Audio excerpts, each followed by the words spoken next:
Hello, and welcome to another exciting episode of Let's Argue About Plants, the podcast for people who love plants. But not always the same ones. I'm Carol Collins, Associate Editor at Fine Gardening Magazine. Hey everybody, do you know who we are by now? I'm Danielle. I'm the Executive Editor. It feels so funny that after all these years, Carol, we still introduce ourselves, but what if it's a first-time listener? There have to be a few, right? Yeah, right. Tell your friends, and then there'll be more new listeners. Right. I feel like we need to give the line that all the other podcasts give, right? Like you want to rate, review, and share. Those are the three things. If you like this podcast, rate, review, and share this podcast because we want to keep doing it. We want people to keep listening to all of our crazy ideas on plants. And today, we're doing a topic. How are we still coming up with new topics, first of all, after all these years? You know, that's a good question, but I would say it's because it's you. It's you coming up with the new questions because you have seen it all. You've been here since the very beginning. So some of these topics are very new to me, but I feel like you are the one that has that generational, what's been done and seen. And I am waiting for the episode that we truly just retape the exact same episode that we've already done, and I don't realize it until it already publishes, and people will write in and say, you've already done that topic probably 3 times. But today, I feel confident that we have not done before foundation plants, which is also happens to be the theme of our regional pages in print for Fine Gardening, last issue of the year, Fine Gardening 220. And in that issue, we had all of our regional pages themed out for foundation plants, which was a very interesting topic, was it not? It was, and I learned a lot, and I got some new ideas. So I brought a few of them into my plant list here. But yeah, it's something that every single person that has both a house and a garden kind of has to think about. So I don't know why this hasn't been a topic before, but what a great topic! Right, and you bring up such a great point because I think traditionally, if we were to go back to our grandparents or our parents' homes and what was considered a traditional foundation plant or a foundation plant in general, kind of came by the means of a green meatball, right? So you needed a green meatball in your foundation, and that was what foundation plantings were all about. Was it a U shaped like a ball? Yes, then that was a foundation plant. Was it a rhododendron? Yes, then it was a foundation plant. Was it a boxwood? So I feel so excited that we've broken out of that cookie cutter mold, if you will, to steal a phrase from Stacy Crooks. And you can have vines. You can have, perennials that are, completely die to the ground. But I think the idea that was coming across was that these plants, the array that you choose for your foundation needs to give you something interesting to look at for 4 seasons. And that approach that our authors in print took was really inspiring for me. I need to start working a little bit harder on my foundation planting. The other thing that when we were we send out an email to our authors telling them sort of what are we looking for. And one of the things that I had mentioned for these regional pages was we need things that are not going to grow into the path. We need things that are not going to grow in front of the windows.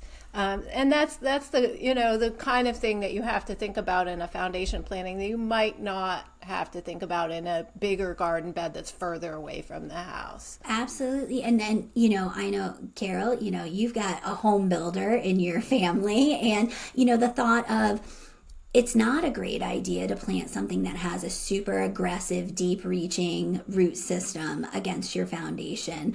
That can cause you a lot of issues and problems as far as structural integrity of your foundation is concerned. So that's something to take into consideration as well. Absolutely. And for building science reasons, you shouldn't be planting too close to the house. You never want to plant touching the house because organic matter, you might guess, is bad for your house if it gets on it, and bad for your indoor air quality if air is moving through your building envelope. So yeah, if you're planting foundation plants, don't plant them right up against the foundation. Good. Give it a good 5 feet at least. Yeah, absolutely. That is that's a takeaway tip right there. That is definitely. All right. So, what was one of your takeaway plants that came up when you started musing about this topic? All right, so I know I haven't covered this one before because I bought it last spring. Nice. This was an impulse buy. I was shopping in May, I think, and this was in flower when I saw it. And I wasn't there at the nursery to buy an azalea, but here we are. Oh, so this is interesting because I feel like azaleas normally are known as traditional foundation plants, but I have a feeling this is not your average azalea. This is not your average azalea. So what I got at Broken Arrow Nursery is George Reynolds azalea. It's Rhododendron X, George Reynolds, hardy from zones 5 to 8. It gets, what I like about this one, some of the azaleas get huge, too big for the path area. So this one gets 4 to 6 feet tall and wide, and it takes its time doing it. Nice. But this is a deciduous azalea, and it likes partial shade, average to moist, acidic soil. Well drained, definitely has to be well drained, which you should have around your foundation anyway, y'all. That's another building science tip free of charge. They like to put fill all around your foundation for drainage purposes. Right. But George Reynolds is what they call a Knapp Hill azalea, which is a series of hybrids that were developed in the late 1800s, but they weren't widely available until like the 1920s. So they've been around 100 years. Wow. And they are still popular.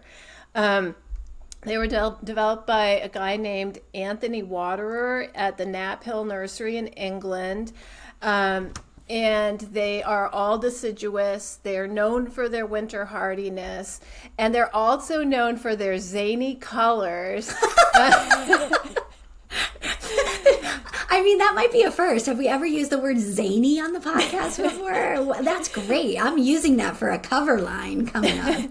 Some of them have soft colors, but others are pretty, out there. And this is one of them. It's just this great, bright, assertive golden yellow. Ooh. With deeper orange yellow patch, sort of flares in it.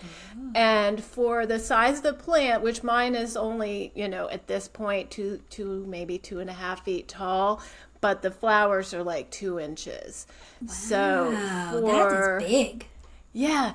Oh, and it's a lot of color, but it's a cool color that I love. And I know this is as close as we come to arguing that orange and yellow are not your number one favorite. I mean, I can deal with yellow, but orange is like, oh. Yeah. But I will say in spring, somebody once told me, a garden designer once told me that if you're going to go outside of your comfort zone as far as color, spring is a good time to do it, because if the rest of your color palette is, blues and purples or something along that line, those things aren't blooming yet. So if you're going to go wild in the spring. Yes. And it's a kind of a brief window, maybe 2 weeks, 2.5 weeks, where you get this like burst of color.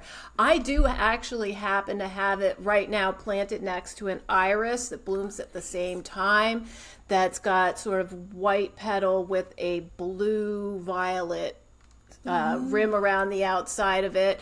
And that, they're complementary colors. Orange is complementary to purple, yellow complementary to purple, orange complementary to blue. So they really set each other off. And for that window of time, that's my color stories, like golden yellow with like violet blue. And it's eye-catching. Yeah, very eye-catching. The azaleas in general, you want to keep them moist. They will look better. They'll bloom better if they have regular moisture. I side dress it with compost also to keep it growing, and because each year I want that floral display to get better and better. But in between flowering, it has great foliage. The foliage has sort of an orange tint to it, especially when it first emerges. It holds the orangey kind of tint to it over the summer. And then it is deciduous. It will drop its leaves in fall, but before it does, the leaves kind of go a little purpley. So I like having it near my entryway because there's really something to kind of notice in every season with this plant, and it doesn't look raggedy at all. And once the leaves drop off, nice structure, pretty little thing. Just don't put it under the eaves where the snow's going to dump on it, and I think it'll do great. That's amazing. Carol, do you think, it's hard for us because we're in New England and that's where we grow plants, is on the East Coast in the cooler zones, but do you think in the more southerly ranges of its zonal range that will it stay completely evergreen or maybe semi-evergreen? It is deciduous. Okay. It will not hold its leaves for anybody through the winter. Okay, all right. Which is a good, is a good thing to bring up with azaleas. That whole class of rhododendrons. There are some that are evergreen. There are some that are semi-evergreen, and there are some that are fully deciduous. So, okay, good to know. Good to know. And say the cultivar name for us again. It is George Reynolds Azalea and hardy from zones 5 to 8, so there are a lot of us that can grow it. That's amazing. I feel like sometimes this podcast turns into the Broken Arrow podcast because my next plant is from Broken Arrow Nursery, which if you guys are interested, every so often we try to throw out where you can source the plants that we talk about online, since we all don't live in the same area of the country or even in the same state. But Broken Arrow has shipping windows. So, we're not sponsoring this episode from Broken Arrow, but that is a good source for a lot of, especially woody plants, plant material that we talk about on the pod.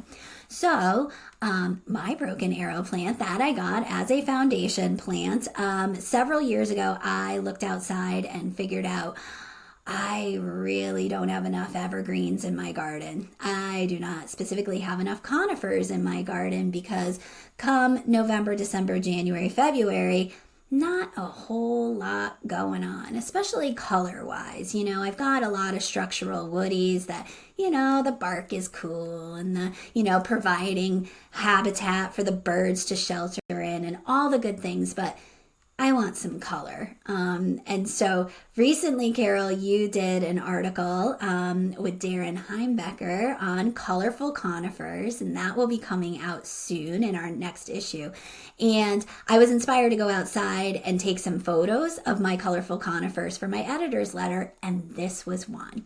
And it was dwarf blue noble fir, and that's an Abies procera glauca prostrata. So just remember dwarf blue noble fir because that's a mouthful. And this is zones 5B to 8. You probably err on the side of zone 6, which we are here now, allegedly. And this is a dwarf fir tree, and it has the most beautiful powder blue needles to it. They're arranged in whorls around the stem, so it's kind of that bottle brush look that you're used to with fir trees with Abies. And it is a little squat. It basically looks like a little squat Christmas tree. And that mine is like that because it actually hadn't had its leader nipped, that strong growing central stem that, most trees, woodies develop. It was still intact when I bought the plant. A lot of times when you'll find this plant in the nursery, they will have nipped that central leader, so it'll have more of a prostrate growing habit. It'll be, fatter than it is tall. But in general, this is a little conifer, a dwarf conifer that's going to get 2 to 3 feet wide, and then 2 to 3 feet tall and 3 to 5 feet wide. So again, fatter than it is tall. Mine right now, however, is about 3 feet tall and 2 feet wide. So she's really developed into an absolute beauty. And that's after 10 years. You know, I got this plant already as a 1 gallon, so it was sizable, and it is extremely slow growing. So a good option for on my foundation. I have this beautiful little conifer kind of set off of my foundation right up against a pathway, and our paths and steps around our house are bluestone, native New England bluestone, or Pennsylvania bluestone, excuse me, so close. So it really, this powder blue needle picks up on that hardscaping that's all throughout this area of the garden and our foundation, and I just absolutely love it.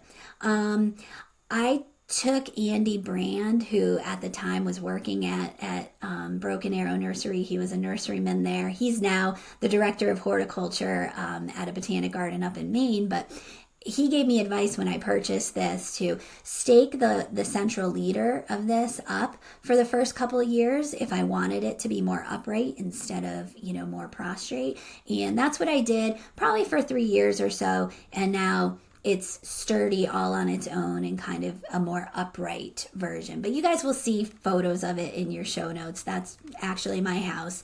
Please don't judge the weeds. It hasn't been a good weeding summer.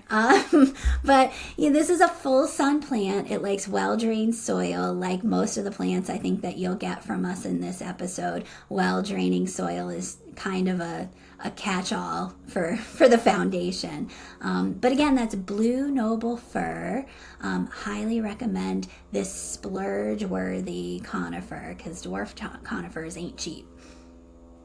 All right, Carol Collins, what's up next as your foundation plants of choice?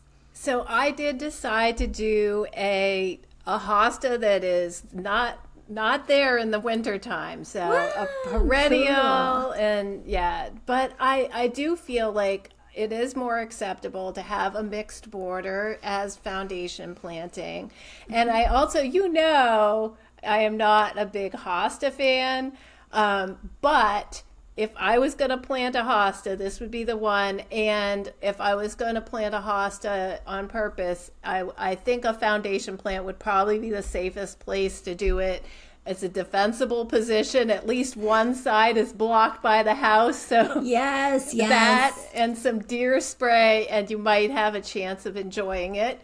Nice. But this is one that I saw sort of in the wild when I was on vacation earlier this year, and it is June hosta, mm-hmm. and that's hosta June, zones 3 to 8, and there it really isn't another hosta that looks like this. And I think there are a lot of folks that they have the 10-foot rule. If you can't tell it's different from other hostas from 10 feet back, then it's not really different. Mm-hmm.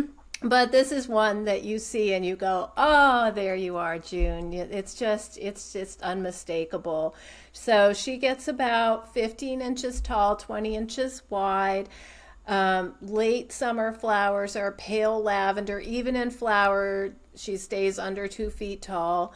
Like all hostas, partial to full shade, moist, well-drained soil, extra organic matter, a bonus. But that being said, hostas are tougher than we give them credit for, and they can take more sun and more shade and even dryness. Mm-hmm. If you don't pamper them. They'll just look better if you give them the extra water and shade and care that they really deserve. And I'm not one that has given any hostas in my care extra, but I would do it for June. I hate to say it. In a foundation planting, it won't be too aggressive, and it goes well with other plants, but it just looks beautiful from the time it emerges in spring until the time it calls it quits in the fall. Consistent, lovely foliage. The leaf setters are warm chartreuse in deeper shade and more like a soft gold if it gets more sun. And then around the edges is sort of a broken border of glaucous blue, bluish green. And that combination, and then some of the breaks are like apple green, and so you get this multicolor effect, which I love. I just like anything with lots of color all in one place is just, I just love it. It's like a little stained glass window almost. So pretty. Yes, so pretty. And if you have deer, of course, you have to stay on top of deer control. If you have slugs and snails, they are a problem. And mainly for aesthetic reasons, they will never kill your hosta, but it just doesn't look the same with the holes in the leaves. But I spotted this at an Airbnb I was staying at in Sewickley, Pennsylvania, which is, postage stamp lots. And so this was really the only plant in the whole backyard, which is where we were coming and going from. And it just made it. It made it into a garden. What would be like basically a parking lot and a path to the back door. It felt like a garden just from this one plant. So ton of color in a small package.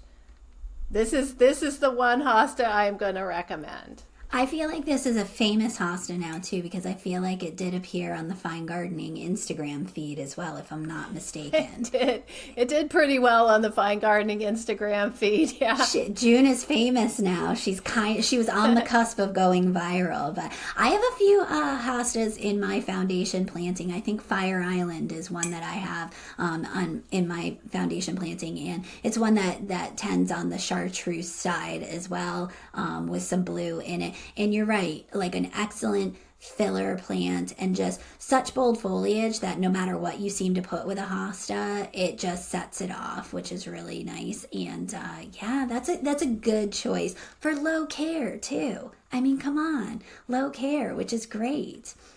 All right, on the chartreuse theme, I'm going to talk about a plant that I wish I had planted instead of what I actually have on my foundation.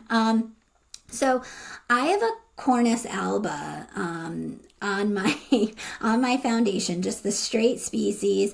It's a variety, I will say, of red twig dogwood, but it's actually a Tartarian dogwood, which I loved I'm stuck about what to say here, because the straight species is beautiful, and I love that I have this on my foundation. These shrubby dogwoods, whichever you choose. We have Cornus sericea too, which is another option that's a native of red twig dogwood fame. They're beautiful, right? So they have these beautiful potato chip-like leaves that are green, typically in the straight species, beautiful white umbel flowers, just a very well-behaved 4 to 6 feet tall, about 2 to 3 feet wide shrub, red stems. So against your foundation, when the leaves fall off and the deciduous, aspect happens, gosh, you see it like a flame of fire from a distance, and just really, really looks beautiful. However, I'm giving these leaves credit because the green leaves are kind of the boring part of the plant, and that's like such a big chunk of the season, right? So we had an author recently make me familiar with Neon Burst dogwood. So that's Cornus alba by Bouguien. So it's Byoughen, but its trade name is Neon Burst. And for all of you guys who like to write us and say that we ignore zone 3 and lower, this is zones 2 to 7. So booyah, we gave you a plant. Stop writing us letters. So Neon Burst is all the great attributes of a, brightly colored red twiggy dogwood, but the foliage is bright chartreuse green. If you put it into more sun, it will almost be a dark gold yellow color. If it's in a bit more partial shade, it's going to tend more towards that chartreusey green, lime green color. And holy cowabunga. I mean, when you see those red twigs in between the leaf sets of these yellow chartreusey leaves, that combo is gorgeous. Absolutely stunning. Still gets those very, very prolifically visited pollinator magnet blossoms, which are these white umbel-like flowers, completely covered in late spring with those. And then this guy gets gorgeous fall color, kind of into the dark burgundies, with a little bit of red splashing, brighter red splashing, which really, up against the leaves just looks so amazing.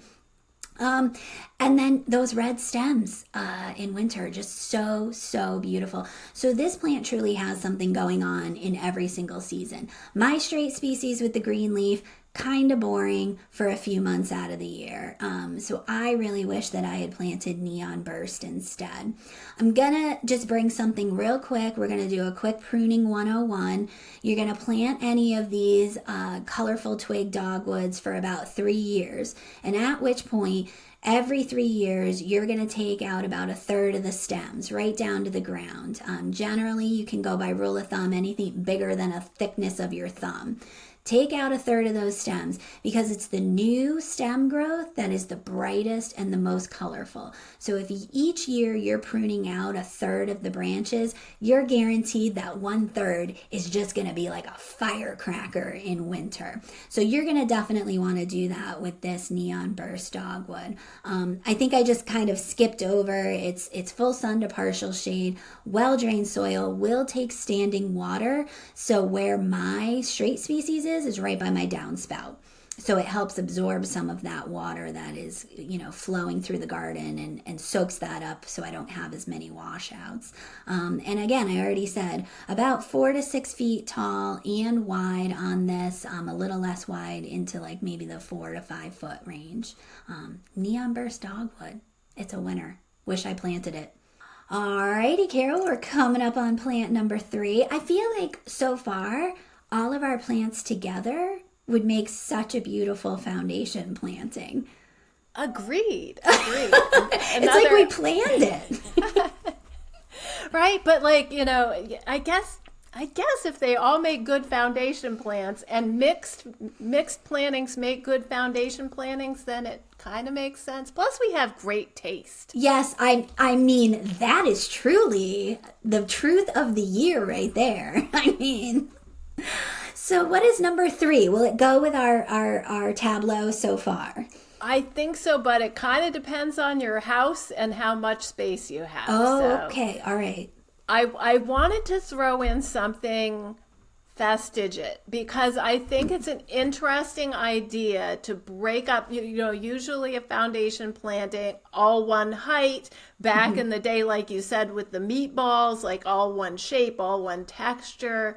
But if you really want to mix it up, I think it's fun to throw in something that gets tall. But because you're close to the house, you don't want it to be too wide, right? So what I came up with is Kindred Spirit Oak. That's Kiersey's Warei Nadler is the botanical name for it.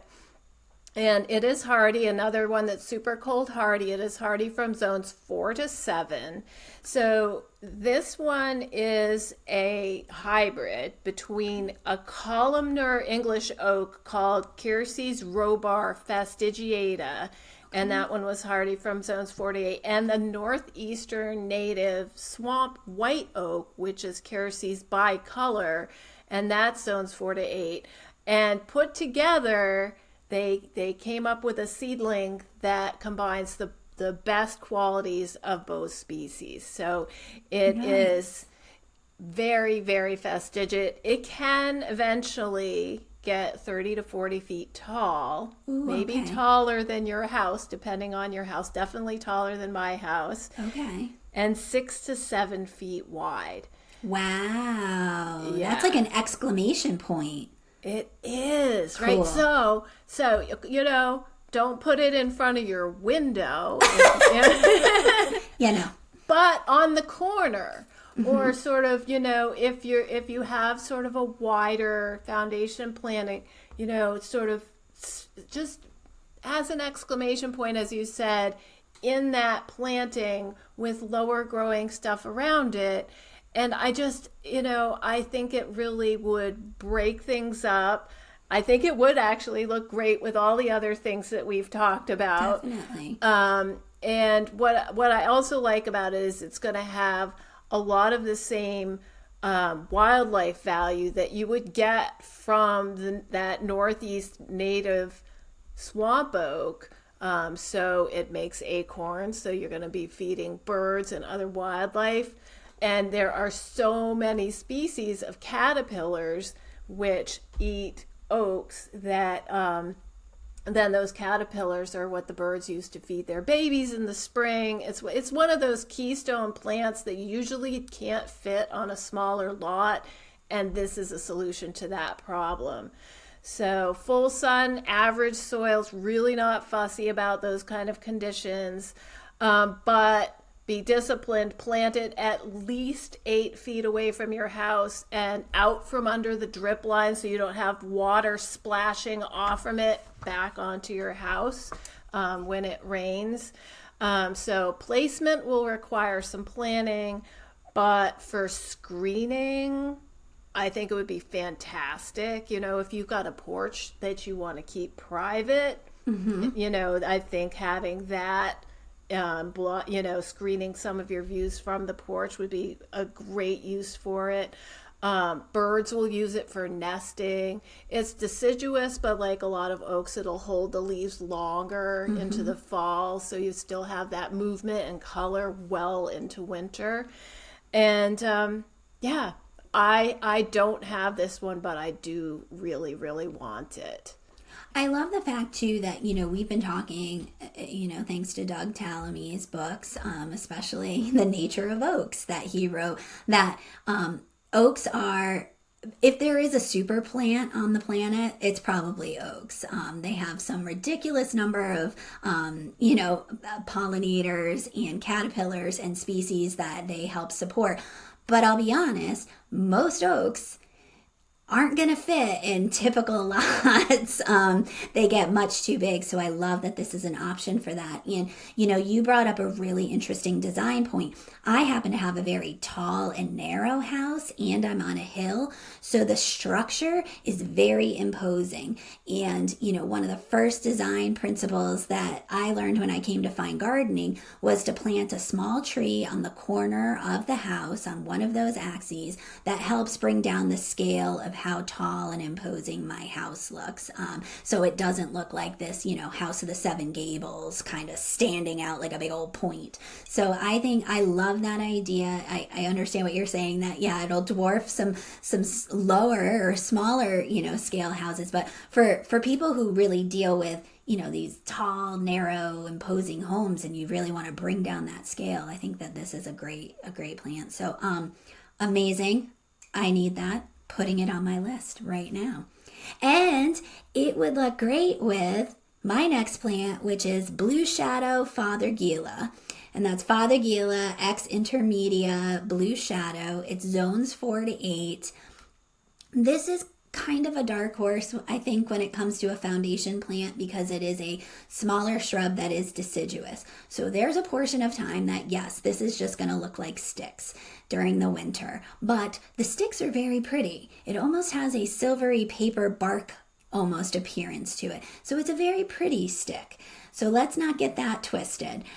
This is a partial shade plant, which I think is important to provide some partial shade options because foundations, they're up against the house. So chances are at one point in time, the foundation planting is going to see a bit of shade and a bit of sun. I mean, that's just kind of the way it works out unless you're, directly south facing or directly north facing.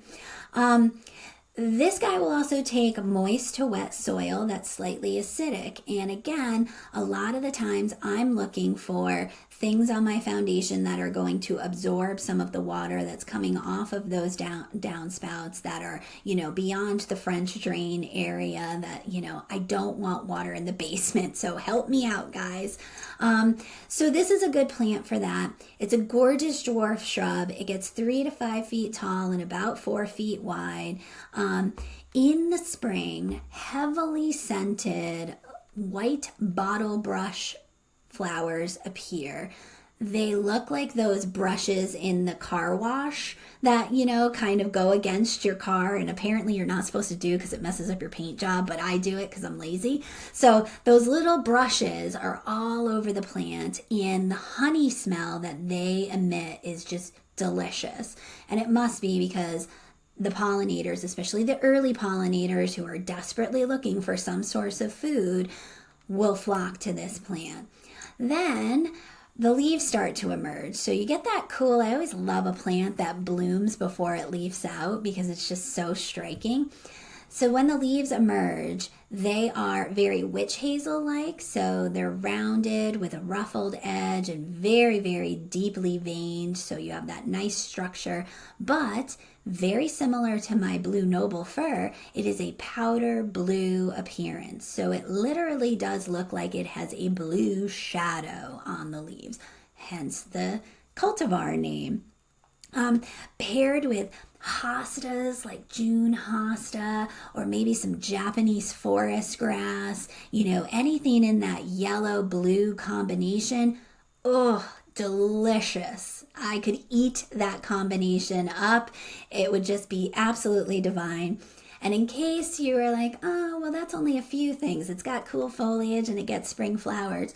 It also gets absolutely intense fall color. So much like, the witch hazel families where they get these brilliant red and orange and bright yellow leaves, that's what blue shadow Fothergilla and most Fothergillas do as well. I think you can't hold a candle to the fall color on a Fothergilla. And this plant has become more and more popular. Initially, it was really hard to find because it was, so coveted as a new cultivar.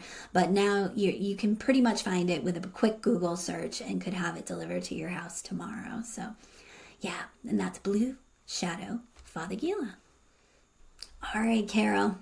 We have designed an absolutely gorgeous foundation planting, I would say, for anyone that lives within zones probably 3 to 4 all the way into zone 8. So, I mean, what more could we want? Let's put the cherry on the top, all right? Oh boy. No, just you wait Pressure. for this one. Pressure. Oh no. Carol's going to throw out some crazy zany thing. All right, No. here we go. Crowd pleaser. This All right. one's a crowd pleaser. LA Dreaming Big Leaf Hydrangea. Oh Whoa. my goodness. All right. Hydrangea macrophylla. People love them. It is Hydrangea macrophylla, Lindsay Ann, zones 5 to 9. So not, and actually I have seen a few people growing it in zone 4, but I don't think that it's does as well in the colder zones. Full sun to partial shade, rich, moist, well-drained soil. You know the drill for a big leaf hydrangeas. They, big leaves, as one would imagine. But this one gets, it stays quite compact, actually, which is what I thought would make it good for foundation planting, 3 to 4 feet tall and wide. Some sources say up to 6 feet tall and wide. I guess it would depend on your conditions and location. But this is, again, plant it well away from the foundation, but you can predict how big it's going to get, and that how much room you have so that it doesn't overtake your porch or your front walk. But when you see this hydrangea in bloom, you cannot believe your eyes. You're like, is this real? Was there some kind of like soil acidification accident that occurred here? Because it has all the possible colors of hydrangea flowers on the same plant at the same time, almost regardless of your soil pH. And what I have heard is that if you have extremely acidic soil or extremely alkaline soil, that it will tend to more one end of the color range. But for most of us, you will have blue, pink, and lavender flowers on the same plant at the same time for a rather long period. So like almost a month, like 3 weeks, maybe 4 weeks, in early or midsummer. So it just, I came around the corner. I was on vacation. Again, it's like I see some of the best plants when I'm on vacation, minding my own business. I came around the corner and I was like, what is going on? It looked like one of those AI generated photos that are kind of taking over our social feeds these days. You know, the ones with like the hostas with pink leaves and stuff like that. But it is for real. And of course, this past winter was pretty mild on most of the East Coast. And so it was a fantastic year for hydrangeas, which just made it even better. But that multicolored flower display, it's kind of like I am now looking for where can I fit that into my landscape. And I think if, you know, again, if you have the right scale for your foundation planting, this would work perfectly. Disease resistant, it's very popular. Some online sources warn to order early because it tends to sell out. But I love colorful flowers. The more colors, the better. So for me, this one is a winner. Well, I really love that hydrangea almost sounds like it delivers on the promise of what remember glowing embers? That's like such an old school big leaf hydrangea that was introduced eons ago, but they had always said, oh, that's going to be one that's like pink and purple and blue all on the same plant. And it never really delivered on that promise. So that's so cool. What a great option. I'm going to go in the absolute opposite direction from my last plant. Talk about controversial and not a crowd pleaser. I'm going to do a meatball, a green meatball. I feel like green meatballs still have play in the foundation, you know, something that stays green all year long and really holds its own as a 2x2 meatball. It's great for offsetting all the other plants that we've just talked about and letting them truly shine, but it holds down the anchor and really it solves the backbone issue of that foundation problem. And it's pancake arborvitae, and that's Thuya occidentalis concineri, which is zones 4 to 7.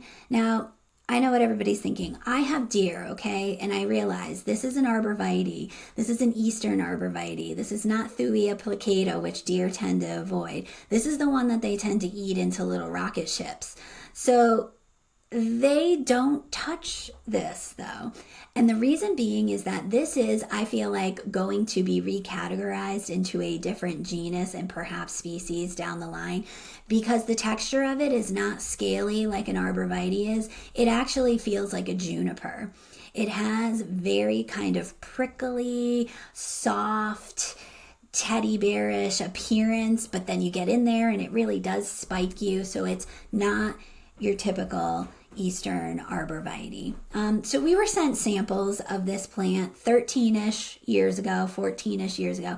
That happened to be right when I purchased my house and it was looking pretty sparse and barren out there. So I thought, hey, I'm not into green meatballs, but I'm just going to throw those into the foundation planting because A, I just bought a house. B, I work for a magazine. So I was poor and, really wanted a lot of plants and had zero money to invest in it. So I wasn't going to say no to a free plant.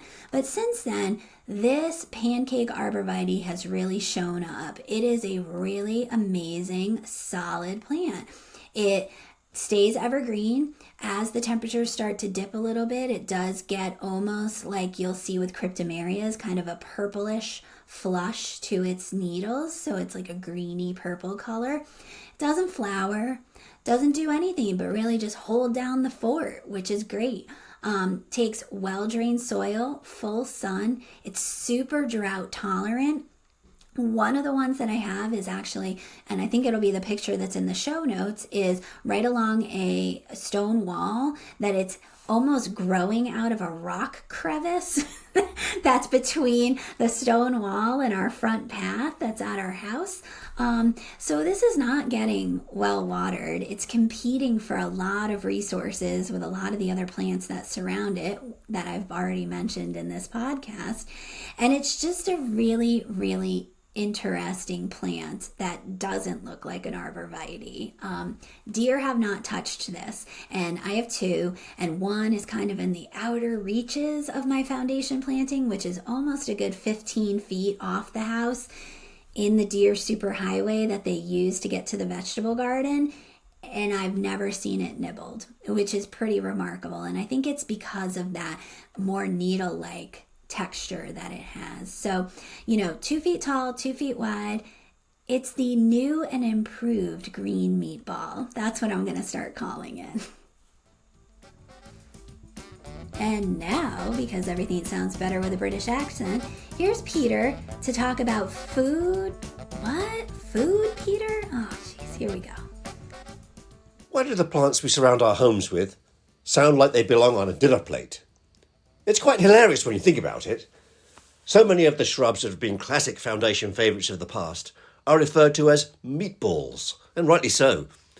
Because whether they're unceremoniously pruned into round, dense shapes, or that's their natural habitat, they really do look like green versions of that meaty pasta topper. And now we've added pancake arborvitae to the mix, thanks to Danielle.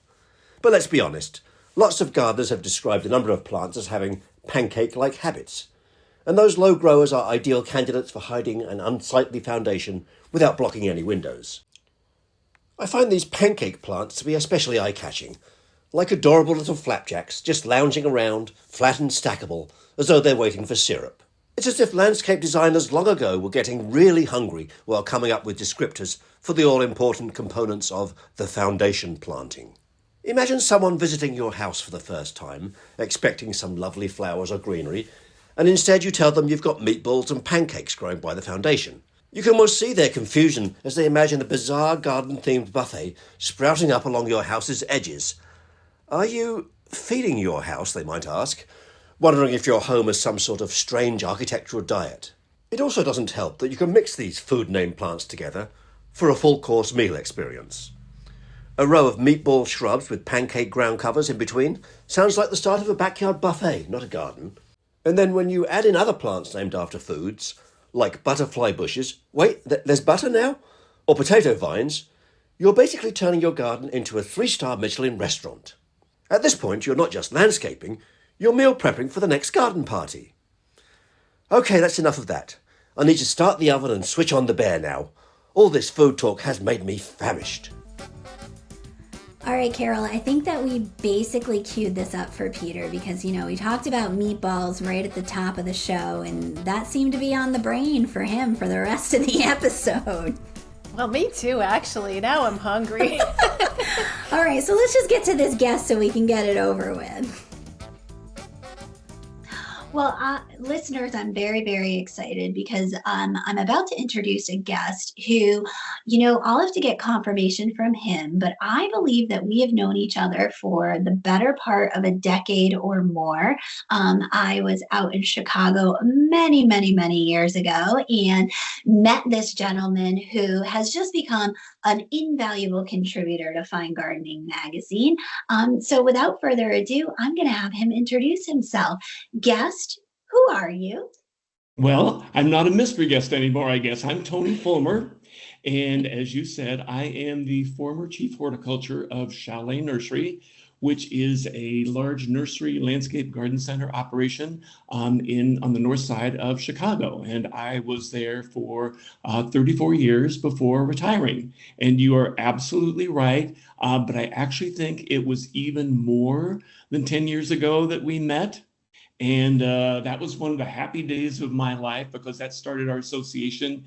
And I have been honored that over the years you have continued to ask me to actually write for Fine Gardening magazine. And I'm not sure if you're even aware, but over the years I have even slipped in some gardener tips. Yes, you have. Yes, you have. I mean, readers of Fine Gardening may recognize you from, you're an expert at doing our regional reports and our regional picks, which is why I had you on this particular podcast. But yes, the name is probably going to look very familiar, especially in the issue that we're about to put out as this podcast publishes. Tony had a very interesting tip that we're not going to give away on how to thwart rabbit browsing in early spring, and it was pretty brilliant. Well, I'm always happy. I think this is the second time that I've got this. This is an athletic term, so I'm not sure that I'm right about this. But this is a double instead of a triple. So I've got the regional page and I have the tip in. So that's pretty great. It's very fun. That's so awesome. That's so awesome. So Tony, the reason that I asked you to be on the podcast and you were so incredibly gracious by saying yes to doing this is because you did the topic of foundation plants, excellent foundation plants for the Midwest, Right. for the most recent issue of Fine Gardening. And that happens to also be our podcast topic today on foundation plants. So tell me, what are your requirements for a plant to be a worthy foundation plant? Well, the one thing I think I should say before we even talk about that is I am so old and have been in the business for so long that I can't remember the last time that I heard someone use the term foundation plant. And so I don't know if that's passe now. So I'll give a little bit of a definition of when you asked me to write the article or to talk about it today. My thought was a foundation plant is any plant that is acceptable for growing adjacent to or in front of the walls, the facades of your home. And for some reason, in my mind, I tend to think of it as, in particular, I always first and foremost think about it as the very, very front, the facade that is exposed to the street, what everybody sees. And then if you can see down the sidelines of the house, then that becomes foundation too. And maybe it's because I tend to expect people to have patios or porches or stoops or decks or whatever in the back. So I think, in my mind, it's less about the back than about the front, but that's just my own particular interpretation of the term foundation plant. No, that's mine as well. That's mine as well. And then, also the consideration too, obviously the architecture of your home determines this, but are there low windows?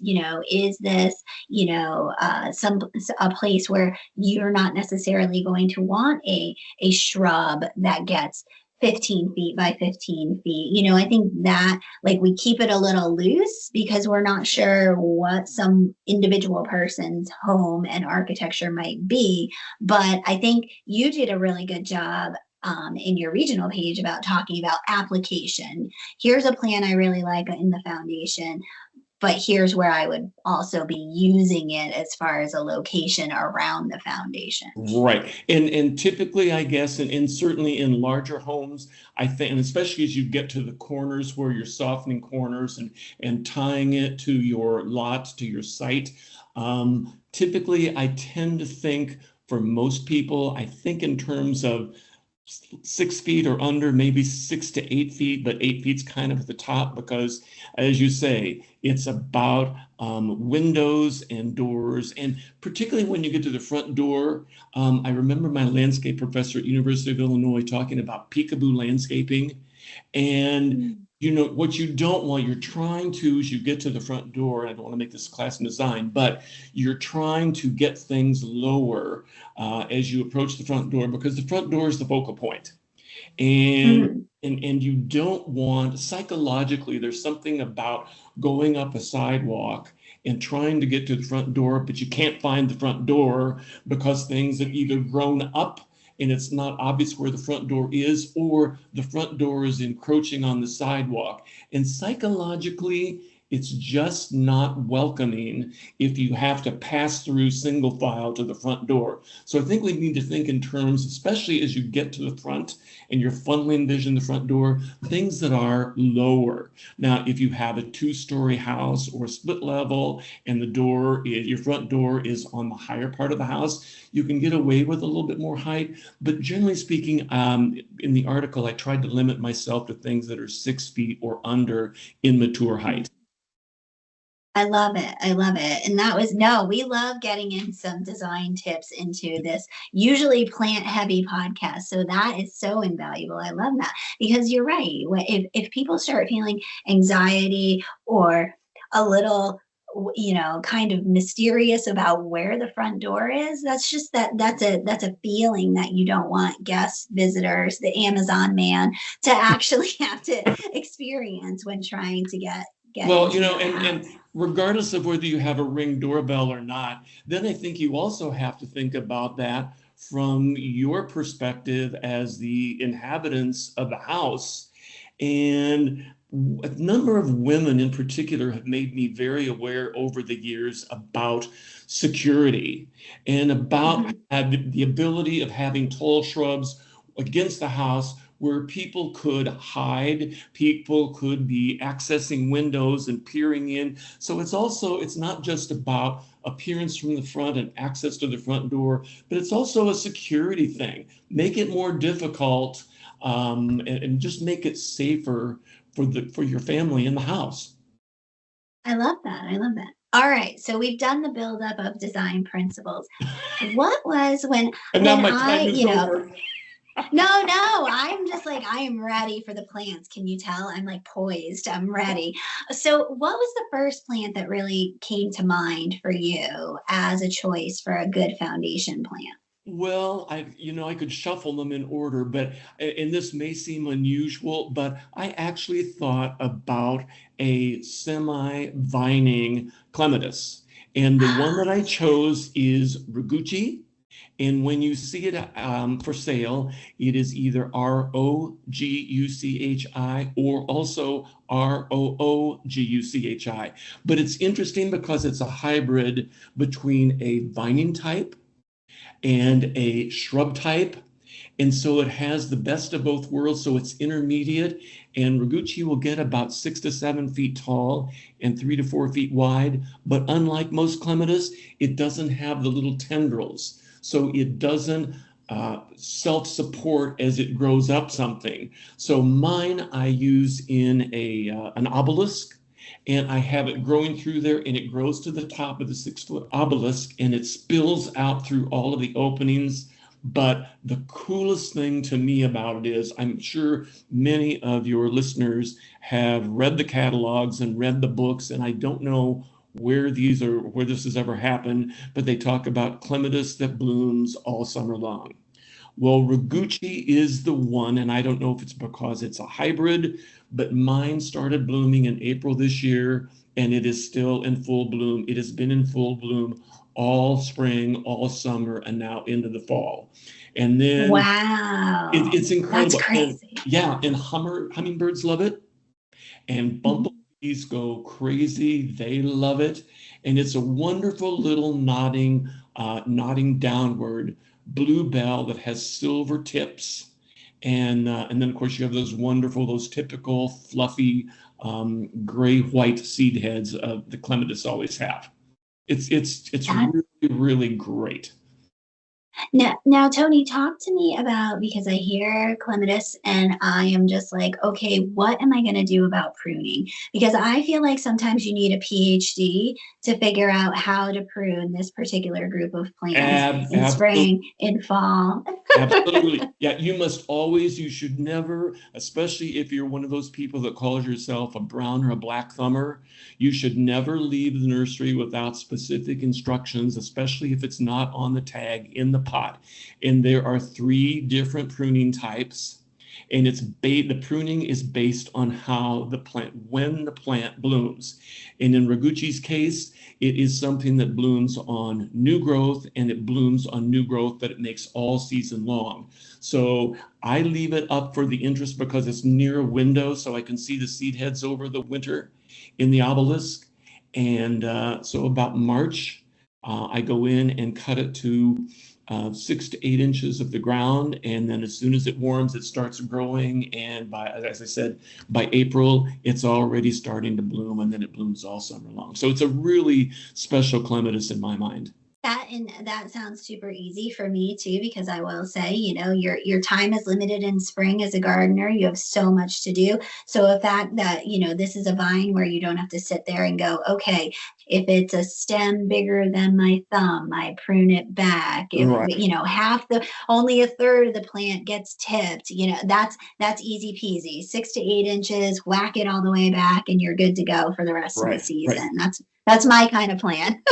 The other thing that I always used to tell my customers when I saw someone, especially if they had more than one clematis in their cart, it's really important with clematis. They're the one vine, one plant, one of the few plants that you plant deeper than they're growing in the grower's pot. So you always want to plant them 2 inches deeper. So you actually, if there are leaves that are that close to the top of the pot, just gently cut them off or pick them off, but put the plant in the ground 2 inches deeper than the top of the pot that it's growing in. But then ironically, and this is what may confuse people and sound contradictory, clematis, like the top's in sun and the root system should be cool and damp, but well drained and shaded and moist. So when you mulch it, make sure that you leave a very nice, maybe a 6 or 8 inch diameter opening. You never want the mulch up against the stems of a clematis. And if you plant deeper and keep it mulched and evenly watered, especially that first year, you should have wild success with any clematis. And certainly Roguchi. I love that. And such an unexpected pick for the foundation. I just loved that. I loved that plant choice. Okay, I will say that if you stuck to what I think is the plant that you talked about, I feel like some of these upcoming plants are a little more expected, but what was, in your cadre as far as woody plants?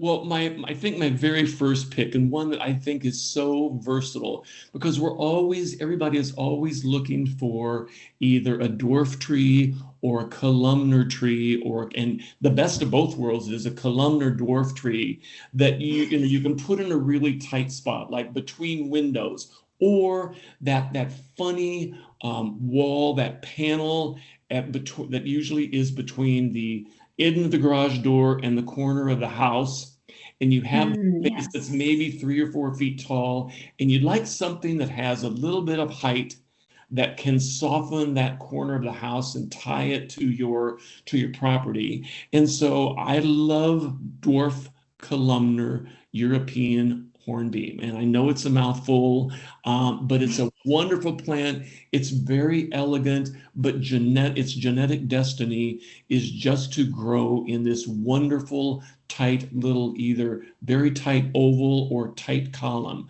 ultimately 8 feet tall and maybe 3 to 4 feet wide.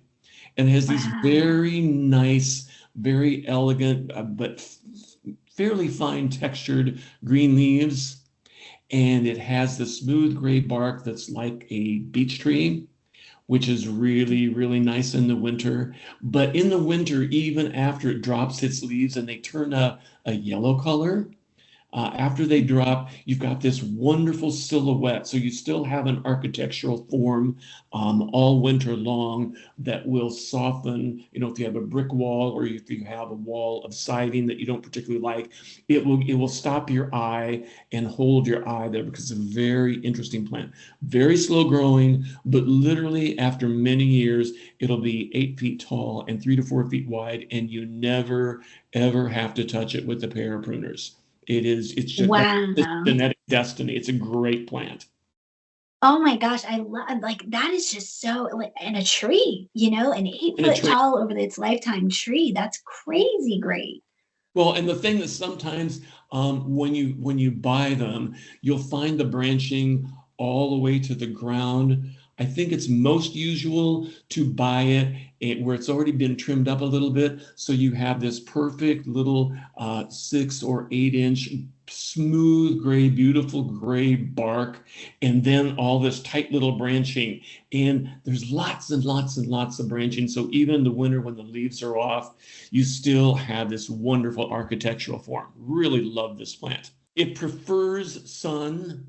But if and especially I think as you go farther south and it's really, really hot and you have it against a reflective surface like a south or west facing brick wall, putting it out a little bit away from it so it doesn't get that reflected heat it'll just be a wonderful choice for you. And you could certainly do it. You could do it if you had a short run, like of 8 or 10 feet, where you wanted a narrow screen. You could use it that way as a hedging plant.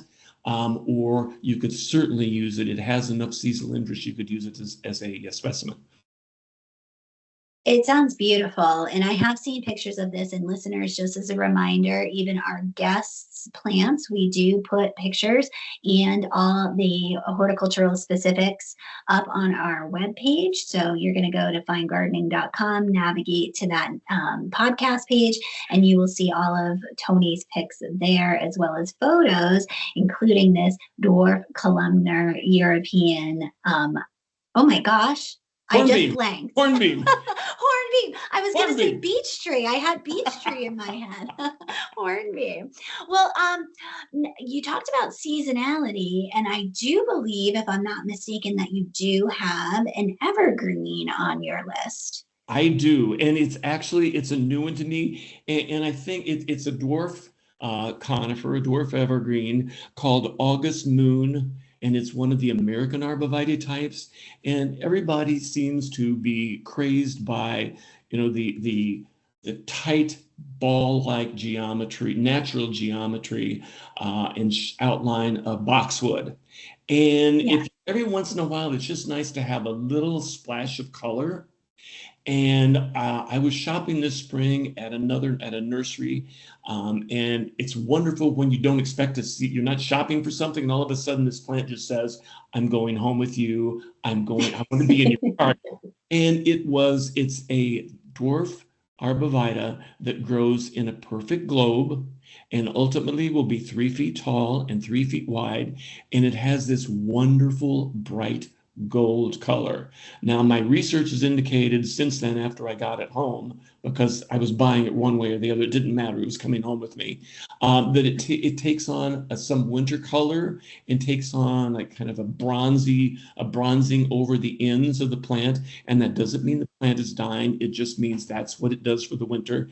And then when it pushes out the new growth in the spring, it will be this bright gold, and it has held that bright gold all summer long.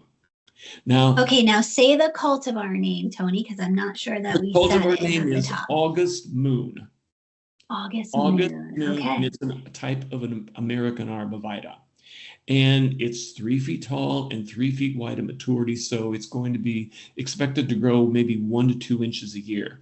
And one thing that I would point out to listeners is that when you see these dwarf conifers, these specialty things that you would use either singly, or you would never use more than a grouping of 3. You would never buy 10 of them.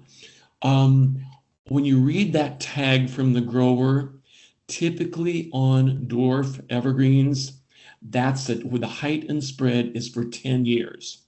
So don't think that 20 years from now, it's still going to be 3 to 4 feet tall. But those first 10 years, it'll grow perhaps a little more quickly to that 3 foot height, the 3 foot spread, and then it will grow much more slowly after that. But again, this is another one of those, like the dwarf hornbeam, that grows, its genetic destiny is to grow slowly and be a dwarf.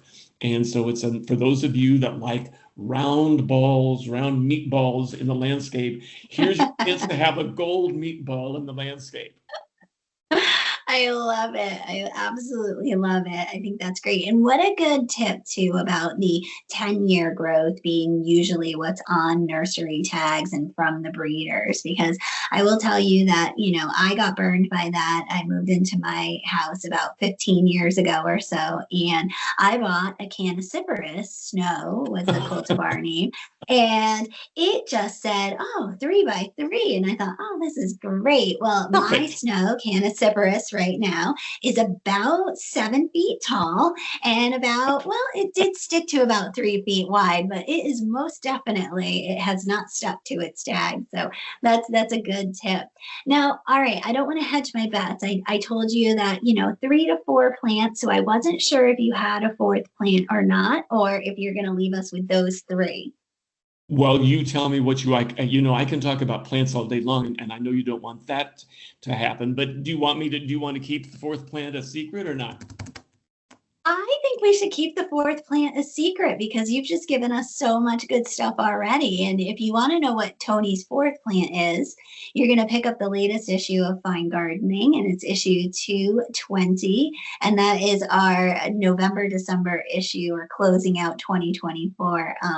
But yes, pick up that issue to see what Tony's fourth plant is because it does not disappoint. I will say that. Well, and the other little tease for that is it's a plant that is very shade tolerant. So it does equally well in sun, full shade, or any degree in between. So, and that's not something that you ordinarily find, and it has great spring flowers, a great summer leaf, great fall color. So yeah, I think it's a wonderful plant. Definitely, definitely. Well, Tony, thank you so much for joining us and coming, allowing me to pull you out of retirement yet again. I Well, appreciate fine it. gardening in all of its forms allows me to keep my finger in horticulture, and I love that. I really appreciate it. It's been my pleasure. I love it so much. All right, take care, Tony. Okay, thank you, Danielle. All right, that was an excellent guest appearance for us. And now you ready for some Italian? Yes, let's go. All right. I'm ready. Spaghetti, meatballs, and garlic bread. Here we come.